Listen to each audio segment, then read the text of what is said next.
Lee Marvin ruthlessly left his partner Michelle Triola to marry another woman. Enraged, Triola took him to court, but this unintentionally exposed their darkest secret. There was no denying that actor Lee Marvin was a drinker. In fact, many directors and co-stars said tipping the bottle actually improved his performances. The surprising thing was that somehow this good old boy managed to achieve the highest level of recognition. Lee Marvin was born in 1924 in New York City and enjoyed a comfortable childhood until he started going to school. Marvin was not a good student. He often didn't show up for class, and when he did, he misbehaved and got into fights. His attitude raised red flags, and soon he earned a double diagnosis of dyslexia and ADHD. But despite his struggles, he still showed that he had a creative side when he picked up the violin. On the other end of the manly hobbies spectrum, he also enjoyed hunting animals for sport, and this love of hunting prepared him for his next chapter, fighting for his country. Soon he was thrust into the middle of World War II. After being wounded during the Battle of Saipan, he was awarded a Purple Heart and hailed as a hero for his service. But that didn't mean much once he was back home in America. Upon his return, the only job he could find was as a plumber. This could have been Marvin's lifelong career, except fate had other plans for him. He was working on a plumbing job at a community theatre when an actor became ill. The company desperately needed a replacement, and Marvin bravely hopped on stage. And that was all it took. Marvin caught the acting bug, and it didn't take long for his star to take off. After dabbling in live theatre for a couple of years, even making it to Broadway, Lee Marvin got his first break in a film. This was 1951's You're in the Navy Now. Marvin packed up his things, moved his life out west, and never looked back. He was in it for the long haul, but Hollywood was a whole new beast. He desperately had to find a way to stick out from all the other hopefuls. Next, Marvin landed a very small role in the World War II drama Teresa. His role didn't get him a screen credit, but he knew how to make himself invaluable.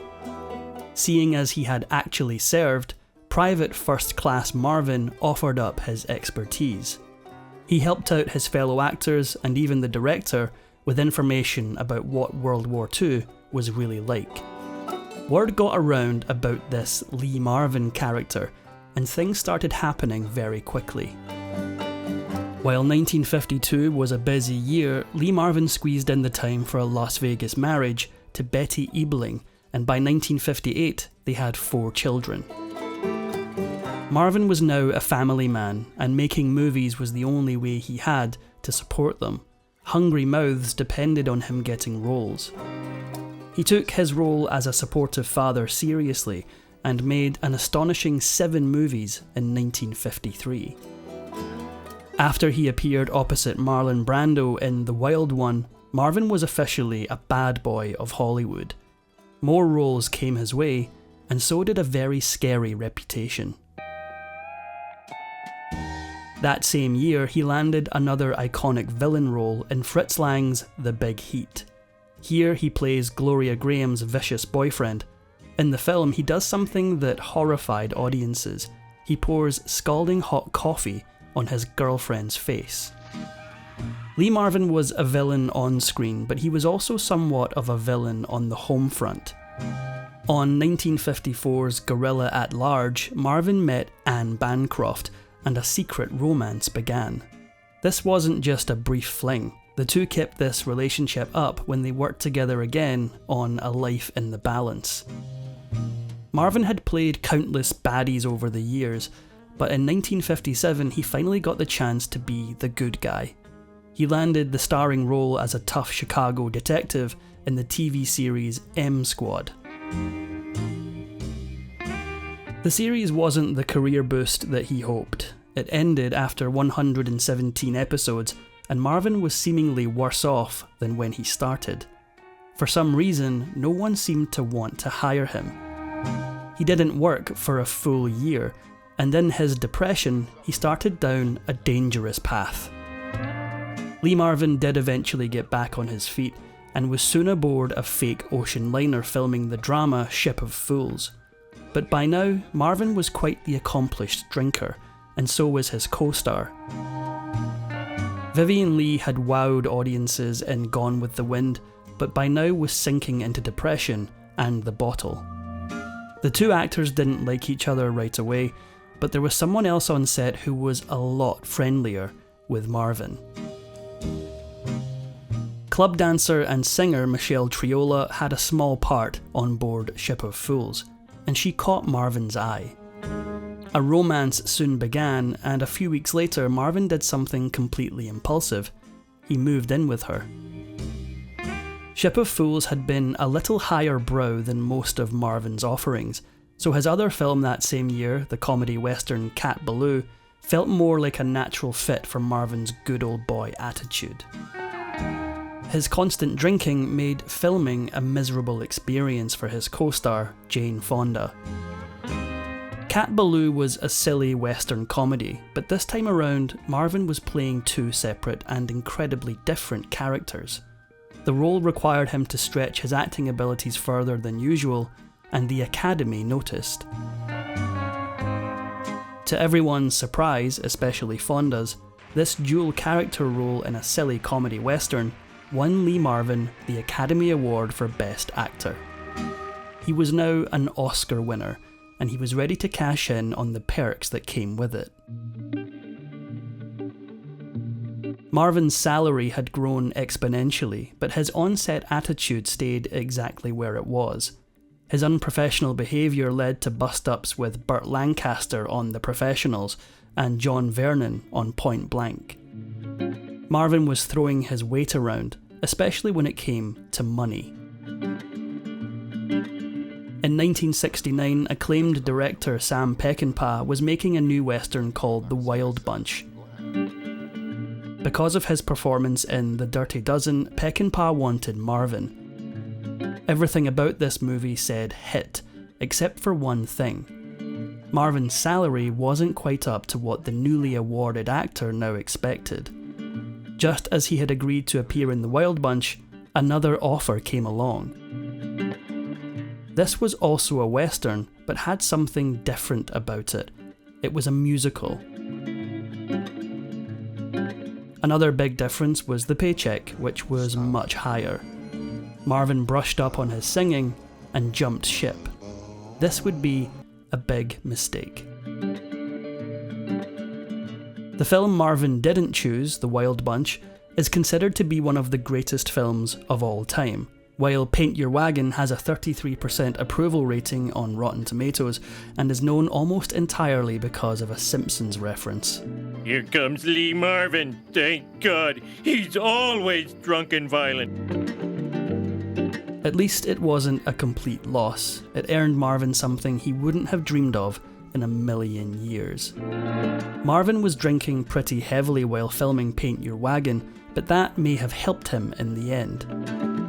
With no previous singing experience, Marvin was going out on a limb with this musical. The result was a huge surprise. Marvin, who definitely was not a singer, ended up with a gold record for his performance of Wand'ring Star. In spite of his on-set behaviour, more and more parts were coming his way. But quantity isn't always a good thing. In 1972, director John Boorman was putting together the cast for his new production, Deliverance, and felt confident offering the lead roles to Marvin and Marlon Brando. Then Marvin tossed away a surefire hit. He told Boorman that they were too old for the parts, and the director agreed. Deliverance went on to be a huge hit, solidifying the careers of Jon Voight and Burt Reynolds. Marvin had missed the boat this time. In 1976, Lee Marvin went into filming an oddly titled film, The Great Scout and Cathouse Thursday. On set, Marvin met up with British actor Oliver Reed, and for once he'd met his match. This was not a contest of dueling egos, but dueling livers. The two drank steadily through the entire production. During one 10-hour drinking competition with Reed, Marvin eventually fell completely unconscious. Even after all these years, his drinking on set still seemed to be getting worse, and it was leading to some bizarre behaviour. For example, in 1980, Marvin was working on The Big Red One, and he did something strange when he met the cast. He didn't say a single word. Then, during one car ride, Marvin finally spoke. He looked at his three co-stars, Robert Carradine, Mark Hamill, and Bobby DeCicco, and asked which one was Carradine. When Carradine identified himself, Marvin simply swore at him. In 1983, Marvin appeared in Michael Apted's Gorky Park. Marvin was now experiencing health issues due to his chronic drinking, and yet he still hadn't given up the bottle. When he showed up on set, he was in such a bad state that they sent him to the hospital. The director then made an unusual choice. He went to Marvin's bedside to rehearse the script. On his next film, Marvin managed to stay sober, but the bad behaviour didn't stop. His last lead role was in 1984's Dog Day. The director swears that Marvin was sober for the production, and it may well be true, but immediately after filming finished, Marvin was back at it again. He had battered and bruised his body over the years, and he was getting old before his time, especially too old for his next movie. Marvin had made The Dirty Dozen way back in 1967, and now they were making a TV sequel. The Dirty Dozen Next Mission was only supposed to take place a few months after the original, and let's just say Marvin had aged in the decades since. Ironically, most people thought that Marvin had been too old even for the original film. This experience must have left Marvin feeling like a senior, and if it did, this next one would make him feel positively ancient. His final appearance in a movie was The Delta Force with Chuck Norris, but it may have been better if he hadn't bothered. It was probably frustrating when people told Marvin he was too old for the role, but it must have been a lot worse when it turned out they were right. Marvin's body was slowly giving out. His stomach pain was growing unbearable, and doctors told him he had an inflamed colon. It looked like Lee Marvin was running out of gas. It didn't take a genius to realise that his body wasn't going to hold up forever. In December 1986, his ill health brought him to the hospital, where he needed a colectomy. It didn't solve his problems, and he died from a heart attack soon after. He was only 63. Marvin received full military honours, but there wasn't much honour in the way he left those close to him. In 1971, Marvin was still living with Triola, but the two weren't a married couple. Triola had recorded an album, and instead of promoting it, she was doing things like following Marvin to Europe and redecorating their beach house. She was basically giving up her career as a singer to be a Hollywood wife. Triola wanted to marry Marvin, but he wouldn't propose. Instead, he did something incredibly heartless. To understand why, though, we have to go back to a disturbing moment from Marvin's past. Way back in 1945, when he was 21, he was dating a teenage girl named Pamela Feely. When she was just 17, she got pregnant. Marvin snapped into action and arranged to end the pregnancy, which was illegal at the time. Feely barely survived the backroom procedure, And that makes what Marvin did next even more cruel. He told her he was going away for the summer and never returned. But even all these years later, Marvin never stopped thinking about Feely. In 1970, when he was still living with Triola, Marvin made a trip back to his hometown. Without much hesitation, he found Feely's home and walked into her kitchen and said, "You know I've come to get you, don't you?" A very stunned Feely was a mess of emotions, and one of them was joy. Marvin and Triola had been living in sin, as they used to call it, since 1965. There was evidence that she wanted to be his wife. For one thing, she'd taken the unusual step of legally changing her last name to Marvin. So, except for having a wedding ceremony, these two were husband and wife. At least, that's how she saw it. So when Marvin returned and announced that he would wed Feely, Triola was ready to lawyer up. She saw her partnership with Marvin as a marriage, so when it was over, she wanted Marvin to compensate her as a wife, which meant half of his earnings. Marvin was having none of it, and the whole thing went to court, and that's when this couple's biggest secret came out. While with Marvin, Triola had been pregnant 3 times. While one pregnancy had ended in a miscarriage, the other 2 Marvin had paid to take care of. The results of these procedures had caused Triola some serious damage. As a result of what she'd been through, Triola could no longer have children. This was her first point against Marvin. Triola's second point was that she had given up her career to be Marvin's wife.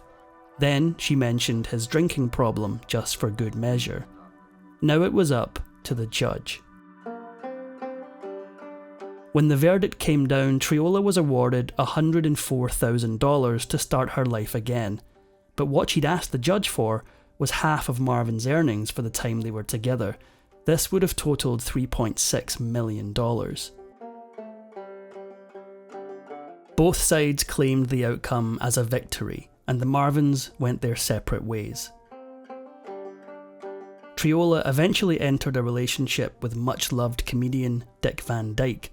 The weird thing is that even after being together for over 30 years, they never got married either. Van Dyke and Marvin both married women before and after being with Triola. Maybe there was something about marriage and her that just didn't fit. Marvin quickly washed his hands of the lawsuit, married Feely, and set about doing what he did best, making movies and causing trouble.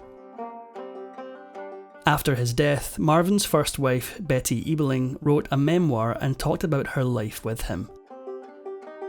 Included along with the stories about Marvin avoiding jail time by signing autographs was something heartbreaking.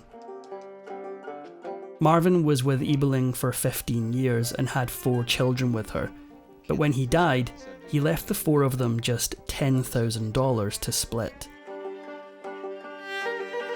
Clearly, family wasn't that dear to him. To know what Marvin did hold dear, you have to look at what he hung on to. Over his life, Marvin saved only 4 items of sentimentality. The obvious one was his Best Actor Oscar from Cat Ballou. The second was a National Cowboy Hall of Fame citation for being a good movie cowboy. Of course, his gold record was in there too. Surprisingly, the last one was a woman's high heel shoe. This was the one that Vivien Leigh hit him with on Ship of Fools. It's hard to imagine tough guy Lee Marvin hanging on to a woman's shoe, but maybe it's not as strange as it sounds. Over the years, he had made a number of films with closeted gay star Rock Hudson, and early in his career, Marvin made a very progressive claim for an action star. He said that he would be more than comfortable playing a character that was gay. Sadly, we're only left to imagine what that would have looked like. If you enjoyed this video, please give it a like and subscribe for more videos.